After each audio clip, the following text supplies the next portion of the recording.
উত্তম কুমার এবং সুচিত্রা সেন, এই দুটি নাম উচ্চারণ করলেই চোখের সামনে ভেসে ওঠে এক অলৌকিক জাদু। তাদের হাসি, তাদের চোখের ভাষা, তাদের নীরব সংলাপ লক্ষ লক্ষ দর্শককে মুগ্ধ করেছিল। কিন্তু সেই ঝলমলে হাসির আড়ালে লুকিয়েছিল এক গভীর সম্পর্ক, যা শব্দে প্রকাশ করা যায় না। আমরা আজ শুধু তাদের কেমিস্ট্রি নিয়ে কথা বলবো না, আমরা খুঁজে বের করব তাদের জীবনের সেই অব্যক্ত সত্য যা আজও বাঙালির মনে রহস্য হয়ে আছে।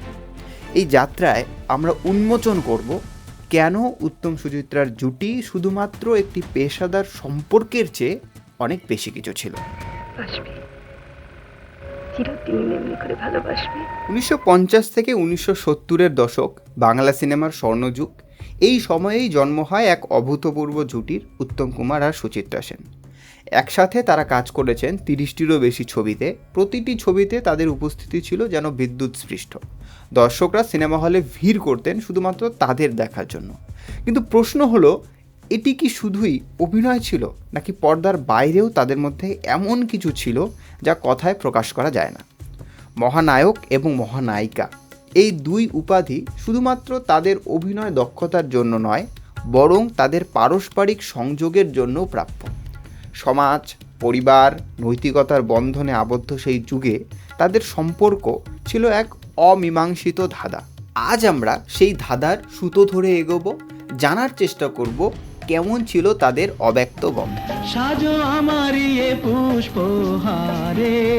সপ্তপদী 1961 সাল। এই ছবির একটি দৃশ্যে উত্তম কুমার সুচিত্রা সেনের দিকে এমনভাবে তাকান যেন পুরো পৃথিবী থমকে যায়। তাদের চোখের ভাষা, নীরব অভিব্যক্তি, এগুলো ছিল সাধারণ অভিনয়ের বাইরের কিছু।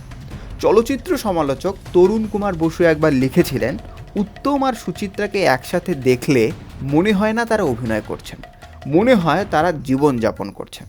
স্বভাবতই প্রশ্ন জাগে, তাদের কেমিস্ট্রি কেন এত অনন্য ছিল? উত্তম কুমারের ছিল স্বতঃস্ফূর্ততা, প্রাণবন্ততা। সুচিত্রা সেন ছিলেন রহস্যময়ী, গভীর। একজন ছিলেন সূর্যের মতো উজ্জ্বল, অন্যজন চাঁদের মতো শীতল। এই বৈপরীত্য একে অপরকে পূর্ণ করত।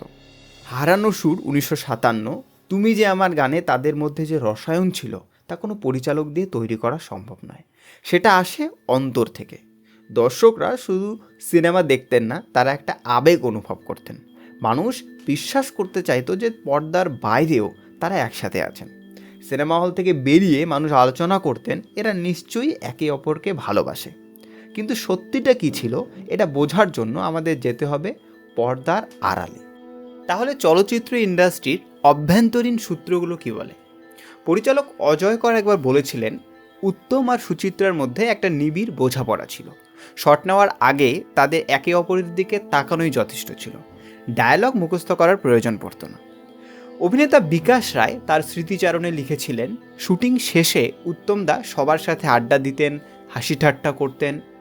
কিন্তু সুচিত্রাদি যখনই সেটে থাকতেন, উত্তমদার পুরো আচরণ পাল্টে যেত। তিনি যেন আরও সংযত, আরও মনোযোগী হয়ে উঠতেন। এবং সুচিত্রা সেন, তিনি ছিলেন চরম গোপনীয়তায় বিশ্বাসী। তার ব্যক্তিগত জীবন সম্পর্কে কথা বলতেন না কখনোই। সেই সময়ের সামাজিক প্রেক্ষাপট মনে রাখতে হবে। 1950 থেকে 60-এর দশকে তারকাদের ব্যক্তিগত জীবন নিয়ে কথা বলা ছিল অত্যন্ত সংবেদনশীল।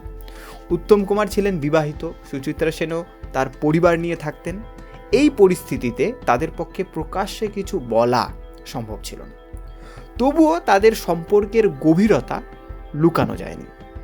মহানায়ক এবং মহানায়িকা, এই পদবি এসেছিল তাদের প্রতিভার স্বীকৃতি হিসেবে। কিন্তু এই খ্যাতি ছিল একটি দ্বিধার তলোয়ার। জনসমক্ষে তারা ছিলেন আইকন। প্রতিটি পদক্ষেপ, প্রতিটি শব্দ, প্রতিটি দৃষ্টি, সব কিছুই পর্যবেক্ষণ করা হতো। তাদের নিজস্ব কোনো ব্যক্তিগত জীবন ছিল না বললেই চলে। উত্তম কুমার ছিলেন অত্যন্ত সামাজিক। তিনি মানুষকে ভালোবাসতেন, তাদের সাথে মিশতেন। কিন্তু সুচিত্রা সেন ছিলেন ঠিক বিপরীত। তিনি ধীরে ধীরে নিজেকে গুটিয়ে নিয়েছিলেন জনজীবন থেকে।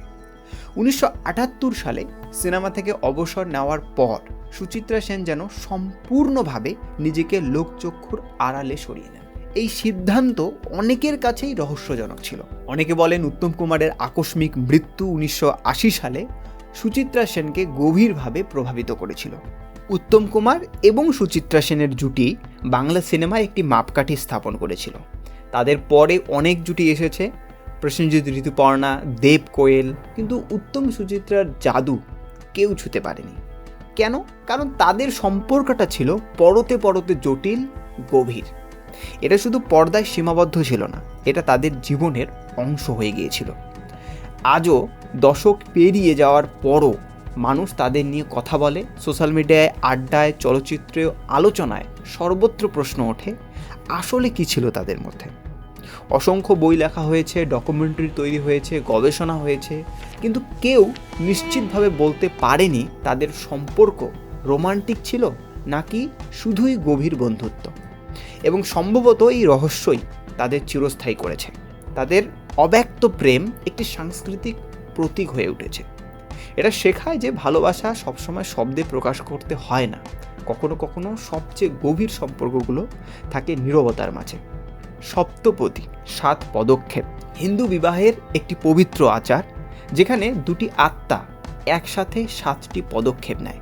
পর্দায় তারা এই পদক্ষেপগুলো হাজারবার নিয়েছেন, পর্দার বাইরে হয়তো তারা একসাথে চলেছিলেন এক অদৃশ্য পথে, যার হদিশ শুধু তারাই জানেন। উত্তম কুমার এবং সুচিত্রা সেন শুধু দুজন অভিনেতা নন, তারা একটি অনুভূতি। তারা প্রমাণ করেছেন যে প্রকৃত সংযোগ শব্দের প্রয়োজন হয় না। তাদের অব্যক্ত বন্ধন, যেটা প্ল্যাটিনিক হোক বা রোমান্টিক, সেটা লক্ষ লক্ষ মানুষের জীবনকে সমৃদ্ধ করেছে, এবং এভাবেই তারা চিরকাল বেঁচে থাকবেন বাংলা সিনেমার মহানায়ক এবং মহানায়িকা হিসাবে। কিন্তু তার চেয়েও বেশি এক অমর প্রেম কাহিনীর নায়ক নায়িকা হিসাবে। কিছু প্রেম কাহিনী শব্দে লেখা হয়, কিছু প্রেম কাহিনী লেখা হয় চোখের ভাষায়, নীরব সংলাপে। উত্তম সুচিত্রার প্রেম কাহিনী দ্বিতীয় প্রকারের, এবং সেই জন্যই চিরন্তন।